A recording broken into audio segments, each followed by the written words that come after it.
Praise the Lord. யாத்ராகமம் 10ஆம் அதிகாரம்.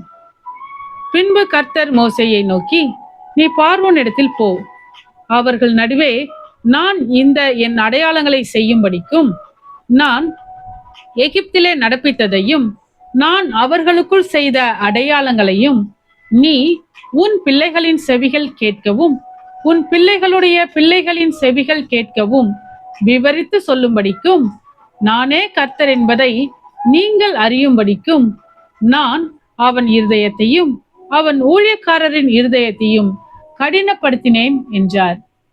அப்படியே மோசேயும் ஆரோனும் பார்வோனிடத்தில் வந்து, உன்னை தாழ்த்த நீ எதுவரைக்கும் மனதில்லாதிருப்பாய்? என் சமூகத்தில் எனக்கு ஆராதனை செய்ய என் ஜனங்களை போகவிடு. நீ என் ஜனங்களை போக விடமாட்டேன் என்பாயாகில் நான் நாளைக்கு உன் எல்லைகளுக்குள்ளே வெட்டுக்கிளிகளை வரப்பண்ணுவேன். தரை காணாதபடிக்கு அவைகள் பூமியின் முகத்தை மூடி கல்மழைக்கு தப்பி மீதியாக வைக்கப்பட்டதை பட்சித்து வெளியிலே துளிர்க்கிற செடிகளை எல்லாம் தின்று போடும். உன் வீடுகளும் உன் ஊழியக்காரருடைய வீடுகளும் எகிப்தியரின் வீடுகளும் எல்லாம் அவைகளால் நிரம்பும். உன் பிதாக்களின் பிதாக்களும் தாங்கள் பூமியில் தோன்றிய நாள் முதல் இந்நாள் வரைக்கும் அப்படிப்பட்டவைகளை கண்டதில்லை என்று எபிரேயரின் தேவனாகிய கர்த்தர் சொல்லுகிறார் என்று சொல்லி திரும்பிக் கொண்டு பார்வோனை விட்டு புறப்பட்டான். அப்பொழுது பார்வோனுடைய ஊழியக்காரர் அவனை நோக்கி, எந்த மட்டும் இந்த மனிதன் நமக்கு கண்ணியாய் இருப்பான்? தங்கள் தேவனாகிய கர்த்தருக்கு ஆராதனை செய்ய அந்த மனிதரை போகவிடும். எகிப்து அழிந்து போனதை நீர் இன்னும் அறியவில்லையா என்றார்கள். அப்பொழுது மோசேயும் ஆரோனும் பார்வோன் இடத்துக்கு திரும்ப அழைக்கப்பட்டார்கள். அவன் அவர்களை நோக்கி, நீங்கள் போய் உங்கள் தேவனாகிய கர்த்தருக்கு ஆராதனை செய்யுங்கள் என்று சொல்லி யார் போகிறார்கள் என்று கேட்டான். அதற்கு மோசே, எங்கள் இளைஞரோடும் எங்கள் முதியோரோடும் எங்கள் குமாரரோடும் எங்கள் குமாரத்திகளோடும் எங்கள் ஆடுகளையும் எங்கள் மாடுகளையும் கூட்டிக் கொண்டு போவோம். நாங்கள் கர்த்தருக்கு பண்டிகை கொண்டாட வேண்டும் என்றான். அப்பொழுது அவன், நான் உங்களையும் உங்கள் குழந்தைகளையும் எப்படி விடுவேனோ அப்படியே கர்த்தர் உங்களோடு இருப்பாராக. எச்சரிக்கையாயிருங்கள், உங்களுக்கு பொல்லாப்பு நேரிடும். அப்படி வேண்டாம், புருஷராகிய நீங்கள் போய் கர்த்தருக்கு ஆராதனை செய்யுங்கள். இதுதானே நீங்கள் விரும்பி கேட்டது என்று சொன்னான். அவர்கள் பார்வோன் சமூகத்தினின்று துரத்தி விடப்பட்டார்கள்.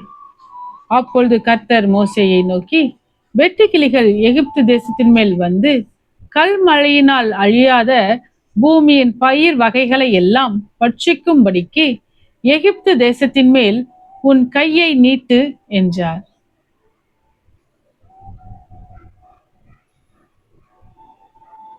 அப்படியே மோசே தன் கோலை எகிப்து தேசத்தின் மேல் நீட்டினான். அப்பொழுது கர்த்தர் அன்று பகல் முழுவதும் அன்று ரா முழுவதும் கீழ்காற்றை தேசத்தின் மேல் வீச பண்ணினார். விடிய காலத்திலே கீழ்காற்று வெட்டுக்கிளிகளை கொண்டு வந்தது. வெட்டுக்கிளிகள் எகிப்து தேசம் எங்கும் பரம்பி எகிப்தின் எல்லையில் எங்கும் மிகவும் ஏராளமாய் இறங்கிற்று. அப்படிப்பட்ட வெட்டுக்கிளிகள் அதற்கு முன் இருந்ததும் இல்லை, அதற்கு பின் இருப்பதும் இல்லை. அவைகள் பூமியின் முகம் முழுவதையும் மூடிற்று. தேசம் அவைகளால் அந்தகாரப்பட்டது. கல்மழைக்கு தப்பியிருந்த நிலத்தின் பயிர் வகைகள் யாவையும் மரங்களின் கனிகள் யாவையும் அவைகள் பட்சித்து போட்டது. எகிப்து தேசம் எங்குமுள்ள மரங்களிலும் வயல்வெளியின் பயிர் வகைகளிலும் ஒரு பச்சிலையும் மீதியாய் இருக்கவில்லை. அப்பொழுது பார்வோன் மோசேயையும் ஆரோனையும் தீவிரமாய் அழைப்பித்து, உங்கள் தேவனாகிய கர்த்தருக்கும் உங்களுக்கும் விரோதமாக பாவம் செய்தேன்.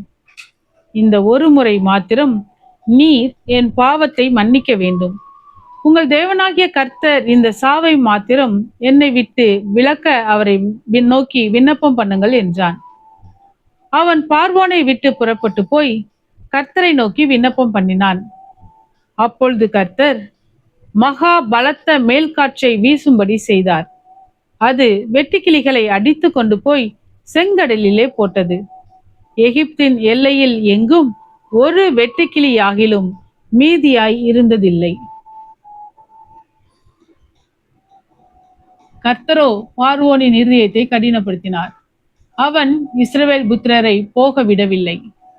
அப்பொழுது கர்த்தர் மோசேயை நோக்கி, தடவி கொண்டிருக்கத்தக்கதான இருள் எகிப்து தேசத்தின் மேல் உண்டாகும்படிக்கு உன் கையை வானத்திற்கு நேராக நீட்டு என்றார். மோசே தன் கையை வானத்திற்கு நேராக நீட்டினான். அப்பொழுது எகிப்து தேசமெங்கும் 3 நாள் மட்டும் காரிருள் உண்டாயிற்று. 3 நாள் மற்றும் ஒருவரை ஒருவர் காணவும் இல்லை, ஒருவரும் தம் இடத்தை விட்டு எழுந்திருக்கவும் இல்லை. இஸ்ரவேல் புத்திரர் யாவருக்குமோவெனில் அவர்கள் வாசஸ்தலங்களிலே வெளிச்சம் இருந்தது. அப்பொழுது பார்வோன் மோசேயை அழைப்பித்து, நீங்கள் போய் கர்த்தருக்கு ஆராதனை செய்யுங்கள். உங்கள் ஆடுகளும் உங்கள் மாடுகளும் மாத்திரம் நிறுத்தப்பட வேண்டும். உங்கள் குழந்தைகள் உங்களுடன் போகலாம் என்றான். அதற்கு மோசே, நாங்கள் எங்கள் தேவனாகிய கர்த்தருக்கு படைக்கும் பலிகளையும் சர்வாங்க தகன பலிகளையும் நீர் எங்கள் கையிலே கொடுக்க வேண்டும். எங்கள் மிருக ஜீவன்களும் எங்களோட கூட வர வேண்டும். ஒரு குழம்பும் பின் வைக்கப்படுவதில்லை. எங்கள் தேவனாகிய கர்த்தருக்கு ஆராதனை செய்கிறதற்கு அவைகளிலிருந்து எடுக்க வேண்டும்.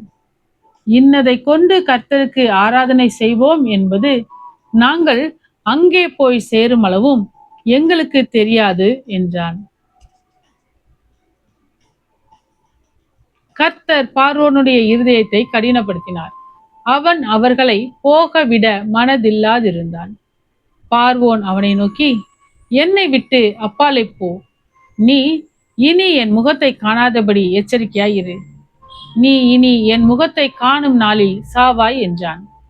அப்பொழுது மோசே, நீர் சொன்னது சரி, இனி நான் உம்முடைய முகத்தை காண்பதில்லை என்றான். ஆமென். கர்த்தாவே, உம்முடைய வசனம் என் கால்களுக்கு தீபமும் என் பாதைக்கு வெளிச்சமுமாய் இருக்கிறது.